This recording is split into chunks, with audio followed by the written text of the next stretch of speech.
Onction.com. Onction.com. Votre site internet. Onction.com. Louange, prière, enseignement en direct. Connectez-vous sur Onction.com.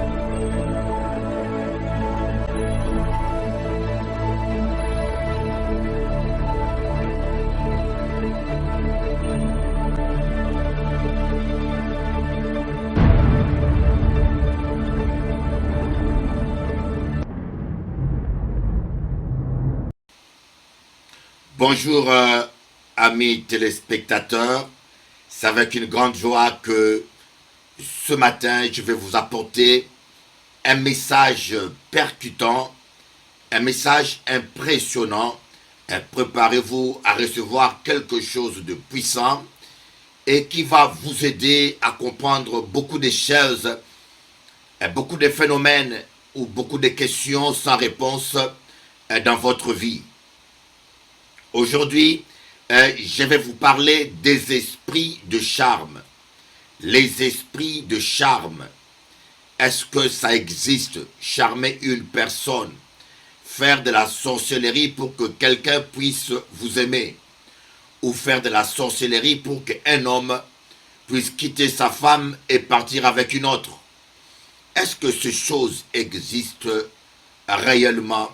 Nous allons voir cela à la lumière des Écritures, parce que j'ai décidé de consacrer un temps pour enseigner le peuple de Dieu sur la démonologie.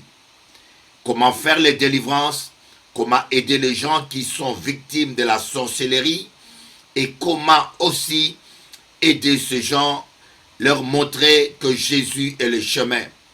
Parce que beaucoup de gens sont victimes de la sorcellerie. Beaucoup de gens ne vivent pas leur vie. Ils ne vivent pas leur vie. Ils sont simplement en train de vivre le plan du diable, la méchanceté de Satan dans leur vie. Ils sont en train de subir de la sorcellerie, mais parfois à cause de l'ignorance, certains se disent « je n'ai pas la chance ». Certains se disent « mais il y a quelque chose qui ne va pas dans ma vie ». Il y en a qui s'en rendent compte. Mais ils ne savent pas que c'est de la sorcellerie. Vous voyez, le diable aime qu'on l'ignore. Parce que lorsqu'on l'ignore, il a le main libre pour détruire, pour égorger. Et voilà pourquoi je suis décidé à dénoncer les œuvres du diable. Je suis dénoncé à détruire les œuvres de ténèbres. Le Fils de l'homme est apparu pour détruire les œuvres du diable. Un vrai ministre de Dieu détruit les œuvres du diable. Un vrai ministre de Dieu dénonce la sorcellerie et détruit ces choses. Alors aujourd'hui, je vous parlerai des esprits de charme. C'est quoi un esprit de charme? Un esprit de charme, c'est un esprit impur ou un démon chargé ou mandaté d'une mission, rendre quelqu'un amoureux en dehors de son libre arbitre. Voyez? Est-ce vrai?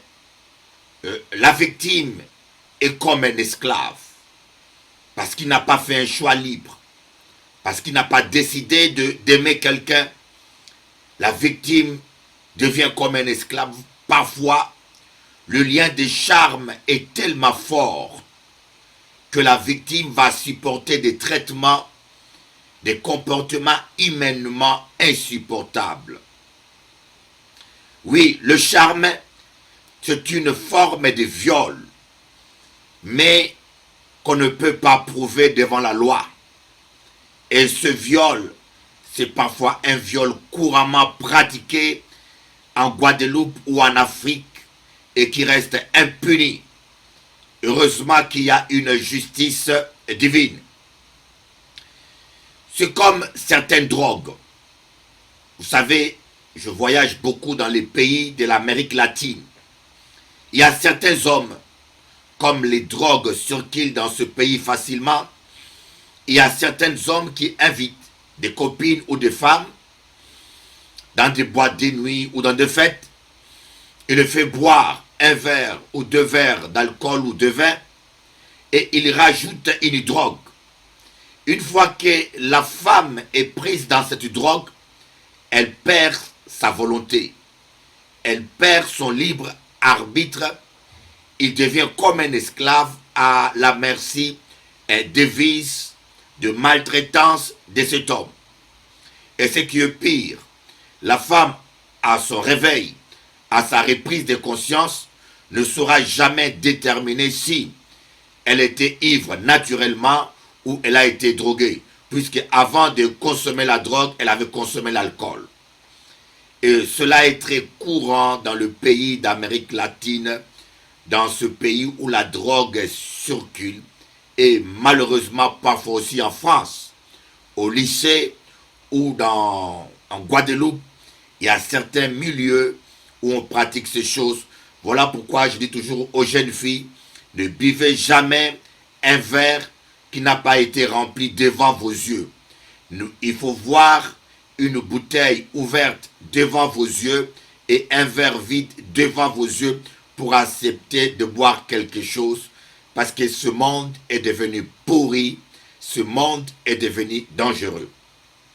J'aimerais, avant d'entrer dans le vif du sujet, vous donner des exemples. Pourquoi j'en parle? Parce que j'ai 40 ans d'expérience dans la démonologie. Je pense qu'il y a très peu de pasteurs à l'âge égal qui peuvent prétendre avoir vécu autant d'expérience. Depuis l'âge de 8 ans, Dieu a permis que je puisse vivre certaines manifestations, expérimenter la puissance de Dieu et voir aussi les manifestations de la puissance du diable.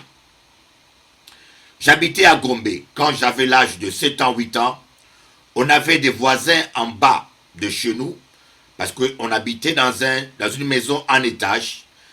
L'immeuble avait 2 étages.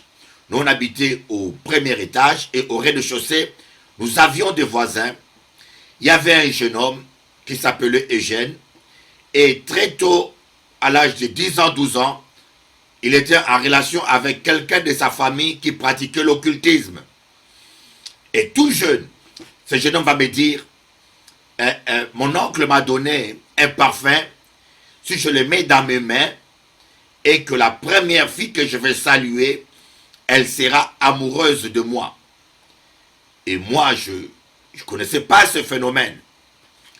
Mais j'ai assisté, et je puis voir les effets du charme. Parce qu'un jour, devant mes yeux, il a mis du parfum dans ses mains. Nous avions on jouait entre garçons et filles. À cet âge-là, on était tellement innocents. Nous connaissions une fille qui s'appelait Nathalie. Cette fille-là qui était réservée, qui était une amie. Des années, nous la connaissions. Mais est-il que ce jour-là, ce jeune homme a salué cette jeune fille? Et je peux vous dire, d'un jour au lendemain, le comportement de cette fille a changé. Je puis voir de mes yeux comment cette fille est tombée amoureuse d'une manière inexplicable. Et quand je dis amoureuse, ça veut dire que le jeune homme ne la cherchait même pas, mais elle se réveillait le matin, et elle ne dormait pas sans avoir vu ce garçon. Et cela est une image qui m'est restée. Malheureusement, nous avons beaucoup de gens qui pratiquent l'occultisme très jeunes, pensant que c'est un jeu d'enfant, pensant qu'il s'agit que d'un parfum ou d'une bague, alors que c'est des démons. C'est des démons avec lesquels on fait alliance. Satan te rend service, mais il y a un moment donné où il faudra régler la facture. Et c'est en ce moment-là qu'on se rend compte que les démons ne viennent que pour détruire et égorger. J'aimerais vous donner un deuxième exemple que j'ai vécu à l'âge de 15 ans, 16 ans.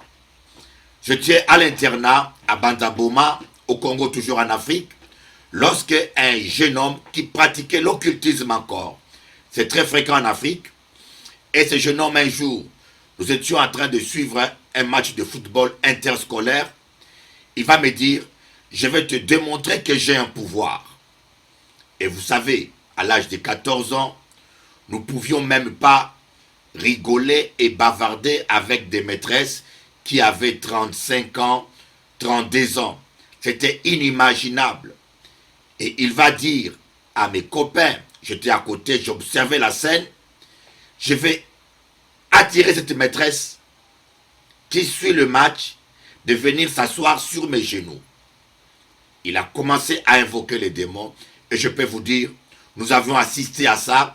Cette femme qui a 35 ans, qui était très respectable, brusquement, d'une manière inexplicable, elle a reculé et elle s'est assise sur un jeune homme de 15 ans, comme une femme amoureuse. C'était choquant. Et toutes ces expériences m'ont aidé à comprendre que l'homme n'est pas toujours maître de sa volonté. L'homme, tu n'es pas toujours maître de ta volonté. Lorsque tu n'as pas Jésus, tu es à la merci de n'importe quoi. Avoir Jésus-Christ dans sa vie, c'est la sécurité suprême. J'aimerais vous donner encore un troisième exemple. Ça, c'est un exemple que moi-même, j'ai pu expérimenter. Il y avait une femme mariée que j'ai rencontrée à Trois-Rivières. Cette femme était mariée, elle aimait son mari, jusqu'à ce qu'un jour, un homme l'a envoûtée. Cet homme l'a charmée et elle va venir me dire, Bishop Eli, je ne peux pas t'expliquer qu'est-ce qui se passe. J'aimais mon mari, tout allait bien. Et j'ai toujours aimé mon mari. Mais je ne comprends pas comment cet homme-là, je ne peux pas le résister. Il m'attire comme un aimant. Parfois, je découche de ma maison. Parfois, parfois je quitte la maison et je m'en vais dans les bras d'un homme que je n'aime pas. Mais je me sens attiré. C'est plus fort que moi. Et mon mari m'a pardonné mes infidélités. Mais je me rends compte que c'est devenu comme une drogue. Je ne peux pas me passer de cet homme-là. Elle était en train de pleurer. Elle était en train de pleurer. Croyez-moi, dans mon cœur, j'avais une révolte, une haine envers le diable. Comment on peut détruire des couples? Comment on peut détruire la vie des autres? Et j'ai dit aux gens qui pratiquent ces choses, tôt ou tard, vous allez le payer. Parce qu'il y a une justice terrestre. Tôt ou tard, oh, je ne vous dis pas le nombre de couples qui ont été détruits. Le charme, c'est une forme d'esclavage. Charmer une personne, c'est une forme de viol. Parce que la personne, dans son libre arbitre, ne vous aurait jamais aimé ni choisi. Et c'est un raccourci que beaucoup de femmes font pour détruire des foyers, et beaucoup des hommes aussi le font pour détruire des foyers ou séduire des femmes. Je vous rencontrerai une histoire plus récente. Un jour, j'ai vu dans mon église débarquer une jeune femme avec un jeune homme.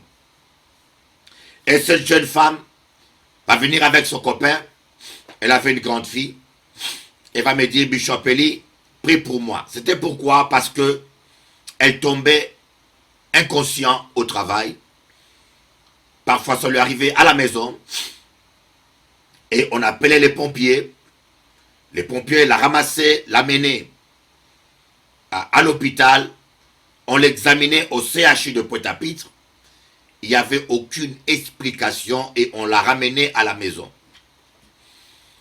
Et cela s'est répété plusieurs fois au point où sa santé était en péril.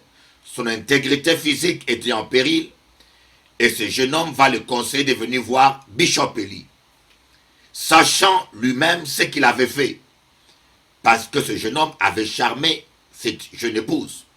Vous savez, un démon, c'est comme un chien. Un démon, c'est comme un lion.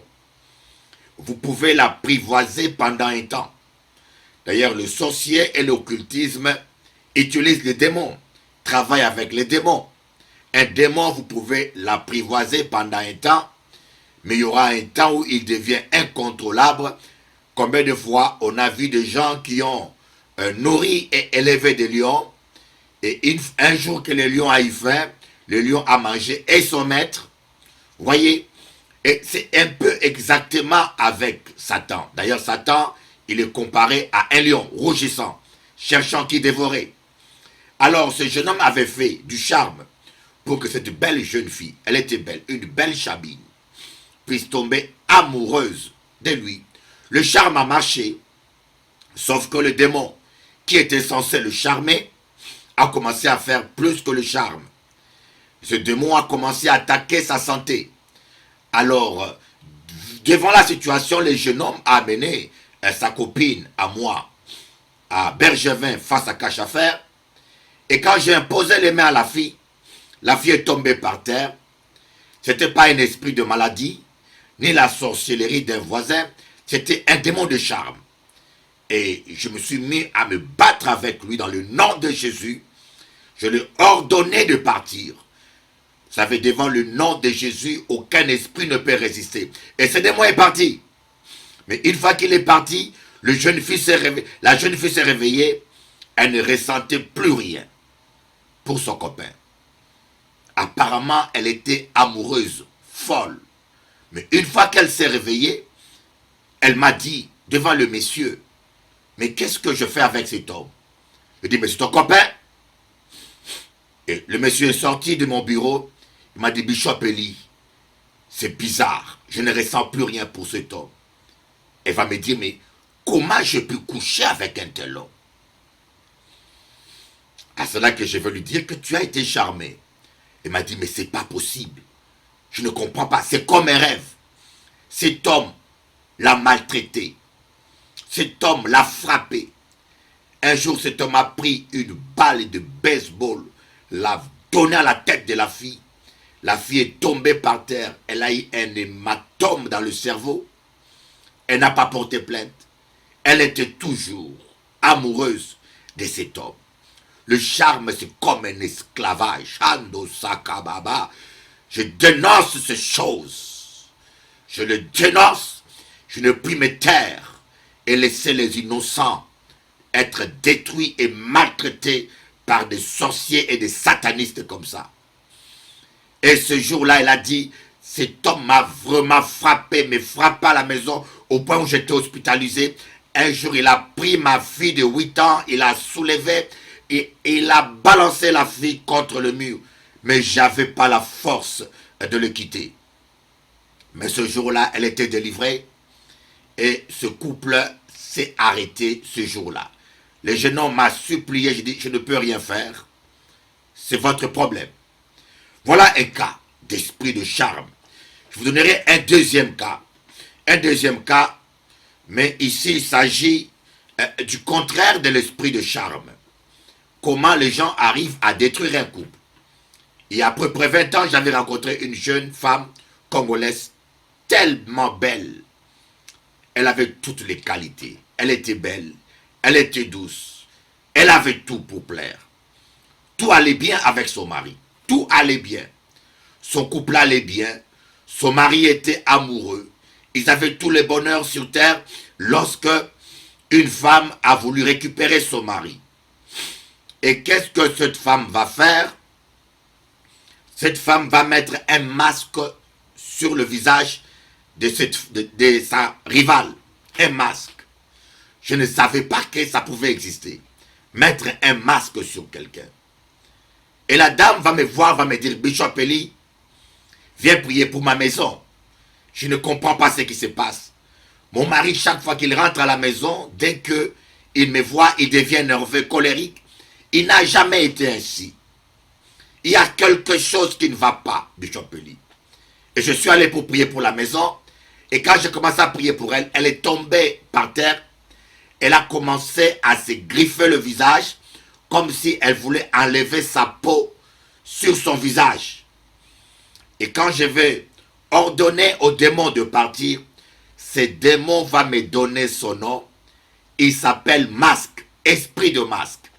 Donc dans la sorcellerie, on avait mis un masque sur le visage de cette femme pour que quand son mari la regarde, qu'il ne puisse pas voir sa beauté, qu'il ne puisse pas voir sa gentillesse, mais qu'il soit naturellement et énervé et de mauvaise humeur. Ce jour-là, bien sûr, on a fait la délivrance, à la grande surprise de tout le monde. Ce couple a été rétabli, cet homme est redevenu amoureux comme il devait l'être. Voilà un peu, je vous donne 5 exemples. Mais je m'aimerais quand même pour vous convaincre, vous qui êtes là, et des fois vous êtes vous-même victime de l'esprit de charme. Vous ne comprenez pas, monsieur, pourquoi d'un jour à un autre, vous abandonnez votre épouse. D'un jour à un autre, cette femme que vous aviez tant aimée, vous ne l'aimez plus. Et je connais même des grandes personnalités, quand je vous dis des grandes personnalités en Guadeloupe, qui ont été victimes de ces choses, pour lesquelles je priais. Les plus hauts fonctionnaires de la Guadeloupe, par discrétion, je ne peux pas donner leurs exemples ni de précision. Mais je vous donnerai mon exemple à moi. La mère de mes enfants. Il fut un temps où on habitait à Zévalos. À Zévalos, oui. Là où habite la famille Moss. J'aime bien la famille Moss. Bon Dieu bénissante. Et la mère de mes enfants allait travailler à l'école. Et à l'école, elle était aide monitrice. Et dans son école, il y a un homme qui pratiquait la sorcellerie, dont je garde le prénom et le nom. Par respect, n'est-ce pas? Et cet homme se permit de vouloir envoûter la femme du bishop Eli. Imaginez-vous un peu quel courage et audace. Mais le problème, c'est que la mère de mes enfants, bien qu'étant mon épouse, elle ne voulait pas prier en ce temps-là. Elle était très rebelle. Elle ne voulait pas prier. Elle ne voulait pas participer à la prière. Elle avait de l'amertume et la haine envers certaines choristes. Et surtout, elle ne voulait pas que je l'impose le main. Et c'est comme ça, vous savez, que vous soyez fils de pasteur, que vous soyez pasteur même, que vous soyez chrétien, quand vous donnez accès au diable, il va entrer. D'ailleurs, l'apôtre Paul dit aux chrétiens, ne donnez pas accès aux démons. Il parle aux chrétiens. Moi, j'ai vu des pasteurs envoûtés. J'ai vu même des chrétiennes qui sont choristes envoûtés. Le seul moyen de se protéger, c'est de se garder pur. L'apôtre Jean va dire, celui qui se garde, l'ennemi ne le touche point. Alors, la mère de mes enfants commençait à être charmée. Jusque-là, je lui demandais, je sentais dans l'esprit, il fallait que je l'impose le main. Elle refusait. Je lui parlais de pardonner aux choristes. Elle ne voulait pas. Elle dormait avec la colère. Elle refusait la prière. Donc, elle avait la haine dans le cœur, ce qui a donné une porte ouverte aux démons. Et un jour, quand la situation est devenue grave, on dormait au lit à minuit. Le Saint-Esprit de Dieu, l'ange de l'Éternel va me dire, impose-la le main. On était à minuit. Je me suis levé. Pendant qu'elle dormait, j'ai levé ma main. Shambara kababa sokoro baba. Yakababa sondoro karamayaka. Je l'ai imposé les mains la nuit. Je commençais à parler en langue. Mes amis, je vais attendre la voix d'un homme. C'est moi, c'est ma femme. J'ai dit, écoute-moi, démon, au nom de Jésus, ce n'est pas ta femme, c'est ma femme. Qui es-tu? Il ne veut pas parler. Je dis, écoutez, je te l'ordonne, tu me donnes ton nom. Le démon va donner son nom. C'est le nom d'un enseignant de l'école. Un enseignant de l'école. Je vous dis, la mère de mes enfants est une femme marocaine. Ce sont des femmes les plus sérieuses, les plus correctes. Elle ne regarde même pas un homme. Et je vais faire la délivrance. Quand je termine la délivrance, que le catholique appelle exorcisme, elle va m'avouer tout. Elle va me dire, c'est vrai, je reconnais, je me répands. Il y avait quelque chose qui n'allait pas à moi. J'avais peur de te le dire. J'avais peur de te le dire. Mais quand j'allais à l'école, cet homme-là, il pouvait être à 1 kilomètre. Il était en train de venir et de mettre l'essence. Il m'a appelé au téléphone. Il me dit, il vient en classe. Il est en train de mettre l'essence. La station d'essence était à 1 kilomètre de l'école. Mais je sentais son parfum déjà dans la classe. C'était très fort. Je me sentais attiré d'une manière irrésistible vers lui. Vous voyez, c'est terrible. Mes amis, ça existe. Voilà, j'ai voulu un peu vous donner des exemples. Comment cela se passe? Les démons viennent dans une personne. Vous savez, quand quelqu'un est envoûté, les démons amplifient vos émotions. Si c'est un esprit d'angoisse, il va amplifier vos angoisses. Si c'est un esprit de peur, il va amplifier vos peurs. Il y a des gens qui ont une peur incontrôlable. Si c'est un esprit de colère, il va amplifier votre colère à un tel point que le colère va vous contrôler. Vous voyez? Et si c'est un esprit de charme, il va amplifier d'une manière injustifiée vos sentiments et vos émotions. Il va travailler au niveau de vos pensées. Vous n'arriverez même plus à penser à rien d'autre qu'à quelqu'un.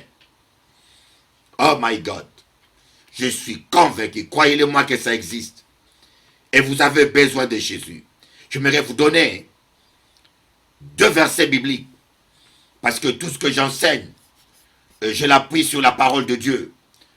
Pour que vous puissiez comprendre que je ne raconte pas des histoires. On va aller dans 1 Samuel, chapitre 16, à partir du verset 23. Qu'est-ce que la parole de Dieu nous dit? Et lorsque l'Esprit de Dieu était sur Saül, David prenait la harpe et jouait de sa main. Saül respirait alors plus à l'aise et se trouvait soulagé, et le mauvais esprit s'est retiré de Saül. Et lorsque l'esprit mauvais venant de la part de Dieu était sur Saül, David prenait la harpe, donc la louange, et jouait de sa main. Saül respirait alors plus à l'aise et se trouvait soulagé, et le mauvais esprit se retirait de lui. Voyez, un mauvais esprit qui l'agitait. Nous voyons maintenant 1 Samuel chapitre 18, le verset 10 à 12. Le lendemain, le mauvais esprit de Dieu saisit Saül, qui eut des transes, amen, au milieu de la maison.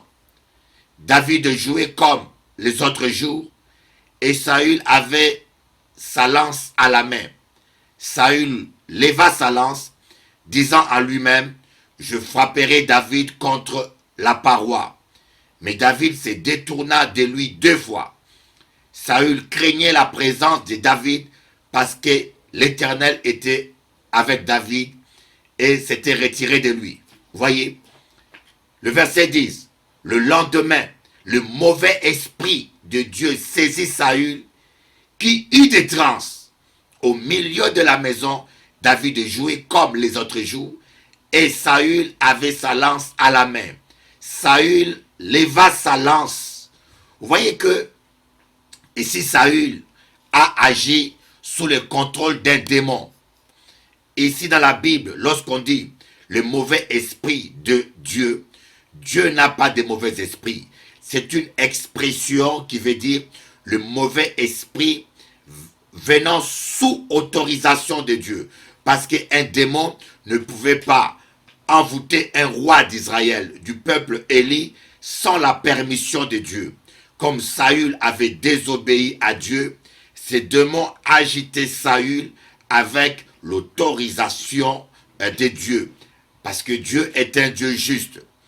Voilà pourquoi nous avons beaucoup de chrétiens qui sont envoûtés. Malheureusement, il y a certains pasteurs et théologiens ignorants par manque d'expérience et qui enseignent qu'un chrétien ne peut pas être envoûté. Et nous voyons bien l'apôtre Paul. Un apôtre dire aux chrétiens, ne donnez pas accès aux démons. Il ne parlait pas aux païens, il parlait aux chrétiens. Un accès, là ça veut dire qu'un accès c'est un droit d'entrée. Si l'apôtre Paul dit aux chrétiens de ne pas donner accès aux démons, parce que dans les cas contraires, les démons auront accès dans leur vie.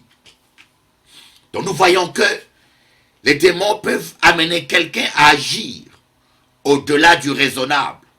Les démons peuvent amener quelqu'un à la haine, même à commettre un meurtre. Le démon peut amener quelqu'un qui a un esprit de viol à ne plus se contrôler, à commettre un viol. Et le démon peut même amener une femme ou un homme qui aime sa famille, qui aime sa femme, à devenir infidèle, parfois à abandonner sa famille et pour vivre avec quelqu'un d'autre, simplement parce qu'il a été charmé. Aujourd'hui, je voulais vous parler des esprits de charme parce que c'est très fréquent aux Antilles, en Afrique et aujourd'hui même dans le monde. Et que, je vous dis, la seule solution pour se protéger contre ces choses, et c'est Jésus. Vous êtes à l'abri de rien si vous n'avez pas Jésus. Vous êtes à l'abri de rien, mes amis. Jésus est la seule protection. Jésus, c'est le bonheur, c'est la liberté, c'est la victoire. Aucun démon ne peut résister à Jésus. Mais pas seulement être chrétien, mais il faut aussi garder sa vie dans la sainteté. Il y a aussi une chose qui permet, même qu'on est chrétien ou pas, ou même pasteur, d'être charmé et dominé, c'est l'acte sexuel en dehors du mariage.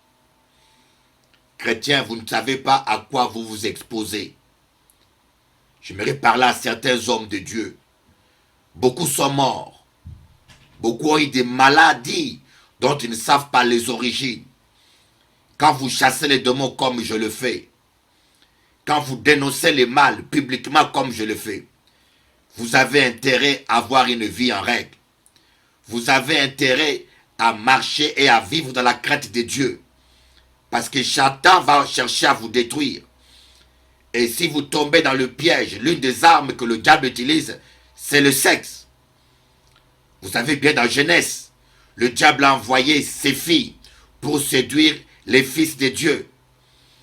Parce que dans l'acte sexuel, quand un homme, qu'il soit pasteur ou chrétien, commet l'acte sexuel, l'impudicité ou l'adultère, la couverture spirituelle s'en va. Le Saint-Esprit se retire. Et cet homme devient une seule chair avec la prostituée ou avec la sorcière avec laquelle il commet ses péchés.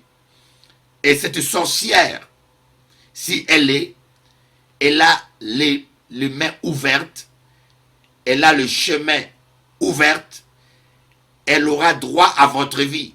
Elle peut vous tuer. Elle peut vous communiquer une malédiction.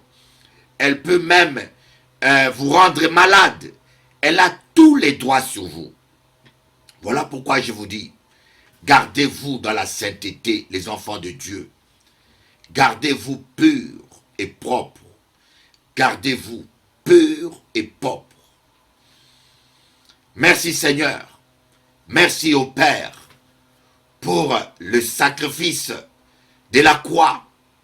Merci Seigneur pour les dons merveilleux de Jésus-Christ qui est venu, qui a donné sa vie, qui a donné son sang pour sauver l'homme et la femme que je suis. Il a payé ce prix dans la souffrance, dans la douleur. On l'avait couronné d'épines. Mon ami, qu'est-ce qui te coûte d'accepter Jésus? Je ne te parle pas d'une religion. Vous allez voir les sorciers et les kimboisers qui vous demandent de l'argent pour leur service, alors que Jésus, le Fils de Dieu, il te donne tout gratuitement. Il dit simplement que celui qui a faim et soif vienne prendre l'eau de vie. Il dit simplement, viens à moi, toi qui es fatigué et chargé. Viens à moi et je te donnerai du repos. Pourquoi vous êtes prêts à faire des kilomètres et des kilomètres pour aller voir des kimboiseurs qui vont vous escroquer? Certains marabouts et kimboisers couchent même avec certaines femmes, les manipulant qu'en ayant des rapports sexuels, ils seront plus vite traités. Il y en a des femmes tellement stupides, parfois désespérées et mariées des fois, qui acceptent de faire ces choses. Pourquoi vous êtes prêts à payer de l'argent? Certains même vont jusqu'à voyager. Certains même vont jusqu'à se ruiner. Mais pourquoi Jésus vous donne gratuitement? Vous avez du mal à accepter cette salut, cette protection, cette garantie de paix qui est gratuite. Venez à Jésus. Accepte Jésus. Que Dieu vous bénisse. C'est Bishop Eli, votre ami, votre frère. Si vous voulez prier avec moi, passez un temps avec moi, connectez-vous sur onction.com. Comme vous le voyez sur cet écran, c'est marqué là onction.com. Comme vous voyez l'image de fond qui est derrière, c'est l'image de mon site. Ce site fonctionne 24 heures sur 24. Il y a la louange, 24 heures sur 24, et tous les jours, à 6 heures du matin jusqu'à 9 heures, aux heures des Antilles, je suis en prière avec vous. Aux heures de Paris, c'est de 11 heures à 14 heures. Je serai en prière avec vous. Je viens dans une semaine aux Antilles. Je viens. Je sais bien qu'on m'a dit, Bishop, les chrétiens sont fatigués. Tant pis.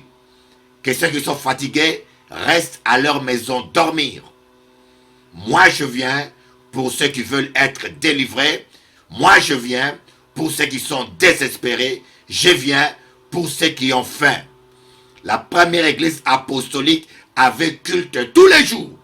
La Bible dit, ils se réunissaient tous les jours. On veut vivre la même gloire, payons le même prix. Ne vous gênez pas. Ceux qui sont fatigués, restez à la maison. Mais je sais que la salle sera pleine à craquer. À bientôt. Moi et mes hôtes. Voilà. Oh my God.